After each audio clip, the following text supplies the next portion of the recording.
نقوم بتقديم كل ما يلزم لهؤلاء العجزة من مشرب ومأكل ومظالي، وتوجد مشرفة على هذه الدار.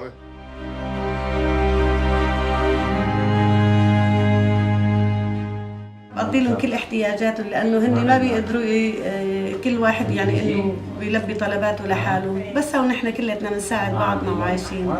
وأنا بوقت فراغي بخيط لهم هون أشر معتازين على هالماكينة.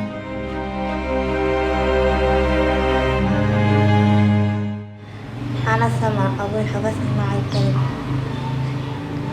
20 سنة، آكل خبز ومي.